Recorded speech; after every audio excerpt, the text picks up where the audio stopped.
हमारी इमामत के दौर में हमारी वाकई कोताहियों के सबब से ख्याल और अमल की जितनी गुमराहियां दुनिया में फैली हैं और जितने फसाद और फितने खुदा की जमीन में बरपा हुए हैं, उन सब के लिए आइम्मा शर और शयातीन इंस व जिन के साथ हम भी माखूज होंगे।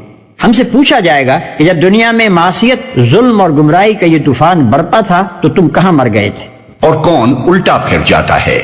यानी इससे मकसूद ये देखना था कि कौन लोग हैं जो जाहिलियत के तासुबात और खाको खून की गुलामी में मुब्तला हैं और कौन हैं जो इन बदिशों से आजाद होकर हकायक का सही इदराक करते हैं। एक तरफ अहले अरब अपने वतनी और नस्ली फख्र में मुब्तला थे और अरब के काबे को छोड़कर बाहर के बैतुल मक़दिस को क़िबला बनाना उनकी इस कौम परस्ती के बुत पर नाकाबिल बर्दाश्त ज़र्ब था। दूसरी तरफ बनी इसराइल अपनी नस्ल परस्ती के गुरूर में फंसे हुए थे और अपने आबाई क़िबले के सिवा किसी दूसरे क़िबले को बर्दाश्त करना उनके लिए मुहाल था। जाहिर है कि ये बुत जिन लोगों के दिलों में बसे हुए हों, वो उस रास्ते पर कैसे चल सकते थे जिसकी तरफ अल्लाह का रसूल उन्हें बुला रहा था।